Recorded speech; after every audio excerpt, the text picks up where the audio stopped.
1945. Während tonnenweise Bomben auf Berlin fielen, lagen ganze Gebäude in Trümmern und die Kommunikation war praktisch zusammengebrochen.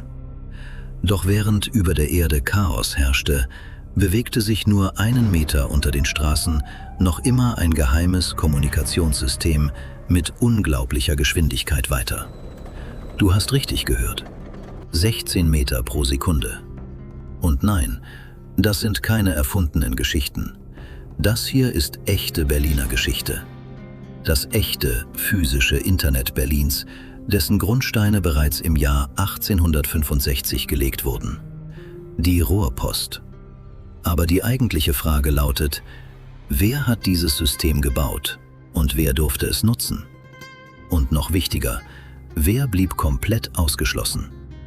Die Antworten darauf werden dich überraschen. Doch bevor wir dazu kommen, müssen wir uns zuerst das System selbst ansehen. Während oben Pferdekutschen durch die Straßen rollten, existierte darunter bereits eine Technologie, die wie aus einem völlig anderen Jahrhundert wirkte. Und noch trauriger, wie konnte eine so perfekt funktionierende technische Infrastruktur einfach verschwinden? Um dieses unterirdische Wunder wirklich zu verstehen, müssen wir zurück in die Zeit vor der Zerstörung des Krieges reisen. Zurück zu den Anfängen. Das Jahr ist 1865. Schauen wir uns zuerst das sichtbare Berlin an. Danach steigen wir Schritt für Schritt hinab in die Welt unter der Erde. Berlin erlebte damals eine Zeit voller Veränderungen. Überall entstanden neue Fabriken. Während das Bankensystem immer mächtiger wurde, lieferten sich Zeitungen einen regelrechten Wettlauf gegen die Zeit. Schnelligkeit war alles. Denn jede Information, die früher ankam als bei der Konkurrenz, bedeutete Macht. Und Macht bedeutete Geld. Eine verspätete Börsennachricht konnte Banken riesige Verluste bringen. Eine wichtige Eilmeldung, die zu spät bei den Zeitungen eintraf, bedeutete Prestigeverlust und verlorene Leser. Doch oberirdisch war schnelle Kommunikation kaum möglich. Der Transport funktionierte noch immer mit Pferdekutschen. Schlammige Straßen und Menschenmassen machten die Situation nahezu unkontrollierbar. Und genau aus diesem Problem entstand das physische Internet namens Rohrpost. Aber was war die Rohrpost eigentlich? Ein System aus Metallkapseln, die mit bis zu 16 Metern pro Sekunde durch Rohre schossen und geheime Börsendaten, Bankinformationen sowie aktuelle Zeitungsschlagzeilen transportierten. Während du oben frustriert und genervt im dichten Verkehr feststecktest und wichtige Kursbewegungen erst Stunden später erfahren hast, gab es direkt unter deinen Füßen bereits Menschen, die diese Informationen innerhalb weniger Minuten erhielten. Doch wem gehörte dieses gigantische Netzwerk eigentlich?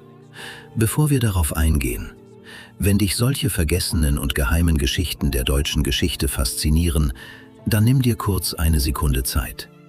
Ein Follow, ein Like oder ein Kommentar wären eine riesige Motivation für mich. Bleib unbedingt dran. Wie wurde dieses Netzwerk aufgebaut und für wen war es eigentlich gedacht? Wie funktionierte dieser Mechanismus? 1865 wurde die erste Rohrpostlinie zwischen dem Haupttelegrafenamt und der Berliner Börse eingerichtet. Das Ziel war eindeutig: Informationen schneller transportieren als jede Pferdekutsche. Unter den Straßen wurden Rohre mit einem Durchmesser von 6 bis 10 Zentimetern verlegt. Nachrichten wurden in Metallkapseln gesteckt. Doch wie bewegten sich diese Kapseln überhaupt?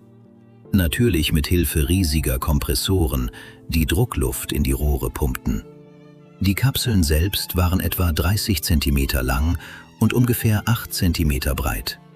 Darin befanden sich Telegramme und kleine Dokumente mit geheimen Informationen.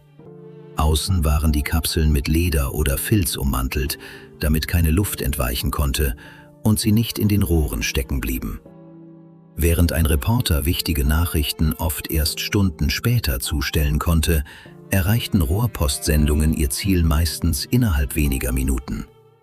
Einige Kapseln bewegten sich mit bis zu 16 Metern pro Sekunde durch das Netzwerk. Ein Brief, der von Charlottenburg nach Kreuzberg geschickt wurde, erreichte sein Ziel unterirdisch oft schon nach 20 bis 30 Minuten. Oberirdisch war eine solche Geschwindigkeit damals praktisch unmöglich. Bis 1881 wurde das Kapselnetz noch weiter ausgebaut. Neue Bezirke wie Schöneberg und Wedding wurden an das System angeschlossen. Und jetzt wird es richtig interessant. Denn nun kommen wir zu den Menschen, die dieses System tatsächlich nutzen konnten. Oder besser gesagt, zu denen, die davon ausgeschlossen wurden. Wenn man sich die Aufzeichnungen des damaligen Generalpostdirektors Heinrich von Stephan ansieht, wird plötzlich alles klar. Das Netzwerk wurde wie ein Dreieck zwischen Börse, Großbanken und Zeitungsvierteln aufgebaut. Mit anderen Worten, es war in erster Linie ein System für die Reichen. Die Leitungen erreichten zuerst die wohlhabenden westlichen Bezirke mit ihren luxuriösen Villen. Danach wurden die Finanzzentren angeschlossen. Doch die dicht besiedelten Arbeiterviertel tauchten auf diesen Karten kaum auf. Denn im Jahr 1881 bedeutete Information direkt Geld. Ein Börsenbaron, der wichtige Kursdaten dank der Rohrpost nur 10 Minuten früher erhielt als seine Konkurrenz, konnte an einem einzigen Tag riesige Vermögen verdienen. Spätestens jetzt wurde klar, diese außergewöhnliche Technologie war niemals für gewöhnliche Bürger gedacht. Unter Berlin entstanden also nicht nur Rohre, sondern auch unsichtbare gesellschaftliche Grenzen. Doch wie konnte man überhaupt ein solches unterirdisches Königreich bauen, in einer Stadt, die praktisch auf einem Sumpf errichtet wurde? Berlin war tatsächlich auf sumpfigem Boden gebaut. Egal wo man grub, überall stieß man auf feuchten Untergrund und schlammiges Grundwasser. Als Siemens und Halske im Auftrag des Staates mit dem Bau der Rohrleitungen begann, kämpfte das Unternehmen ständig gegen Schlamm und Wasser. Die Postgebäude und Kompressorstationen mussten stabilisiert werden. Dafür kamen riesige dampfbetriebene Hämmer zum Einsatz. Mit ihrer Hilfe wurden hunderte Baumstämme bis zu 15 Meter tief in den Boden gerammt.